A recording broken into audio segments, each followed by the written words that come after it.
Michael Carrick has now arrived at Manchester United and been announced by the club, and Manchester United's plans for Michael Carrick and reasonings behind picking Michael Carrick have been revealed. Fabrizio Romano gives an update on long-term manager plans and while the search could go on for a while. What is the long-term plans? Who are we looking at?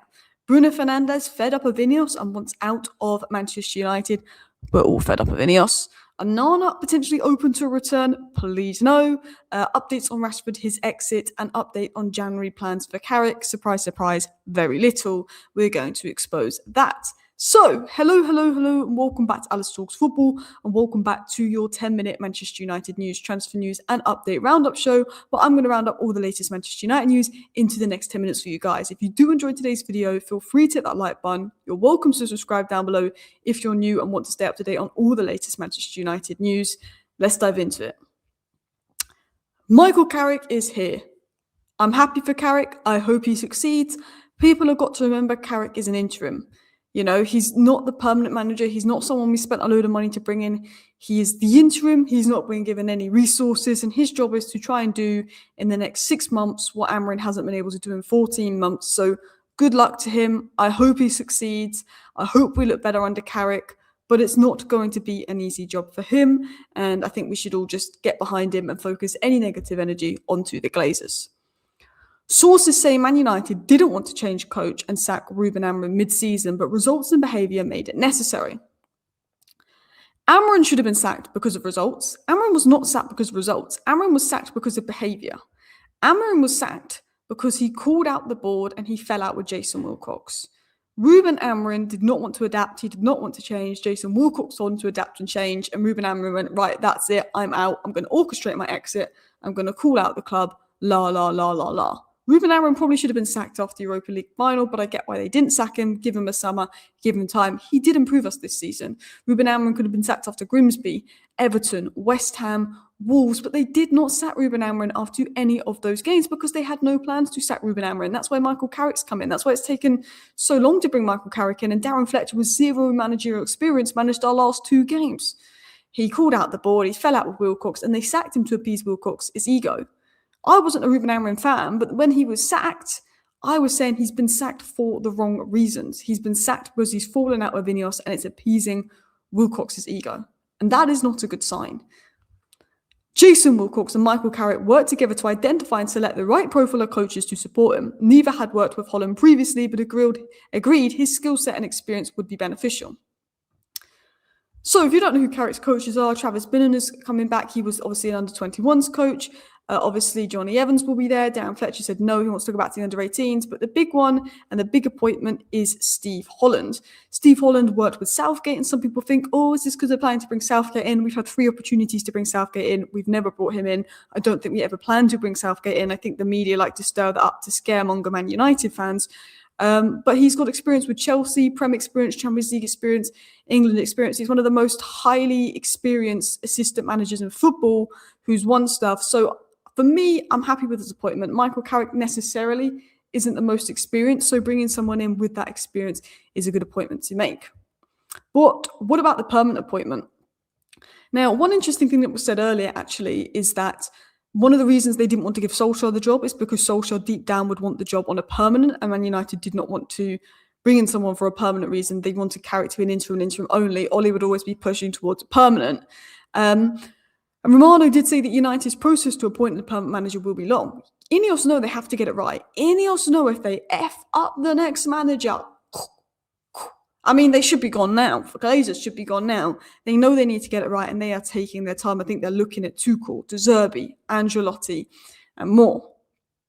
But let's talk about one report that came out about Luis Enrique. Now, this has come out from the Cross Daily Star. Do I think the Cross Daily Star is a good source of information? No. Am I taking this with a huge pinch of salt? Yes. Man United have made Luis Enrique one of their main targets in the club's search for a permanent manager. Good, great manager. Would love us to go for him in the summer. Candidates being considered are Thomas Tuchel, Mauricio Pochettino, and Carlo Ancelotti. Out of those 2, Luis Enrique and Thomas Tuchel, 1 and 2. Ancelotti's number 3, and Mauricio Pochettino's number 4. I think they're all good managers, but Poch struggled at PSG with the egos.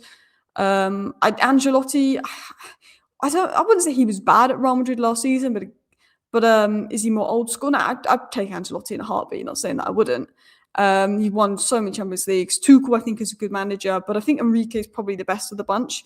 But I do think maybe Ancelotti gets a bit more out of this Man United team. Ancelotti went to Everton for a little bit, and Everton looked really good while he was there. Another manager that's a good shout is De Zerbi. There's a lot of red flags around De Zerbi in terms of his attitude, how angry he gets. I'm worried he would have huge arguments with the squad. He's got that kind of Roy Keane mentality, and a lot of people think we need that Roy Keane mentality in the dressing room and that the players need to sort of, be shouted at. But when we had like Mourinho, they kind of fell out with, the players kind of fell out with Mourinho because we saw the new manager bounce Ollie had. They liked Ollie. That's my only red flag around De Zerbi, but as an actual manager, he's very good. And this was said by Chris Wheeler and Nathan Sowell, who are very, very credible. United will spend the coming months assessing managerial candidates. De Zerbi has many admirers at United. The club wants a head coach with Premier League experience. De Zerbi fits the bill. He was interviewed by INEOS in May 2024 as a leading option to replace Ten Hag, along with Thomas Tuchel, by the way, but he joined Olympique Marseille by the time the job had opened. He opted for Marseille. I think he had concerns around working with United and the structure, and he's led Marseille to second in Ligue 1 last season, their third this season. He's got Marseille playing some pretty good football. And United keeping an eye on De Zerbi obviously didn't want the job when we first went for him.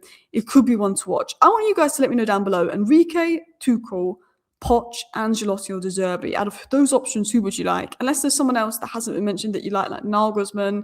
I don't think we're going for Maresca, Xavi, Fabregas. Unless there's someone else, I want to actually know what your ideal manager solution is down below.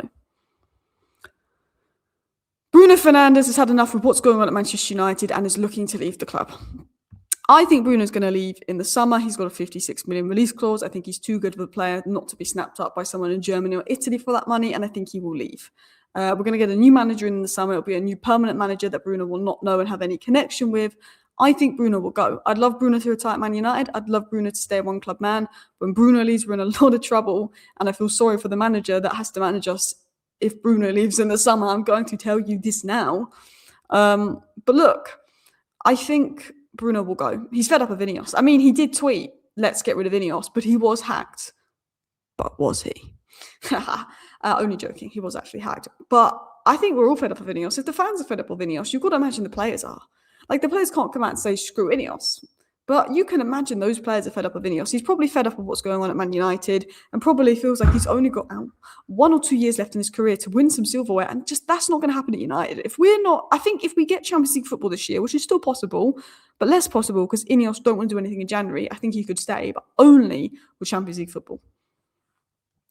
Sources close to Onana believe that if a head coach comes in at Man United that favours the goalkeeper playing the ball out with their feet, he may turn to him once more. Please, Onana, leave, take the hint, go. Continuing on, although United have had to change coach mid-season, don't expect the club's transfer strategy to alter in the wake of Carrick replacing Amorim. So you might be wondering, what are our January plans for Carrick? Our January plans for Carrick are sweet F all.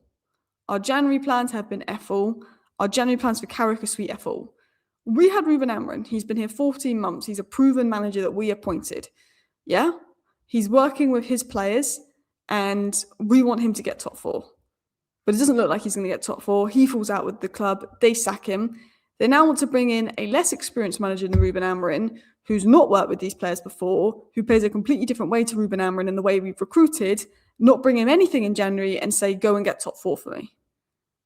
Just go and sign a midfielder in January. Just sign like a 15 million pound one. You've got 65 million. You showed your hand for Semenyo. I just don't get it. It was said that United are unlikely to reinforce their squad in the summer window under Carrick. Former United coach Ruben Amorim pushed for midfield additions in the winter transfer window, which baffled senior United figures as he was aware of the club's strategy. I mean, I don't know if Luckhurst is saying this to wind people up, but apparently Man United figures were baffled that Ruben Amorim expected business to be done in January. That's not what we do. We don't do business in January. Other clubs do business in January, and those clubs then finish above us because they have ambition, but we don't have ambition to do business in January. It was said as well that the club opted not to strengthen midfield in the summer as they felt versatile options like Bruno, Maino, Mount, Casemiro and Agate. Oh my, what an absolute joke. If Manchester City had these options, they would be spending money on midfielder after midfielder. If Liverpool had these options, they would be buying a midfielder. But Manchester United continue to ignore that. I'll probably talk about the Rashford news and other transfer stories tomorrow, as I don't want this video to drag on. So do subscribe if you're new. I will do a live stream tomorrow talking about other stories, but thank you for watching and bye.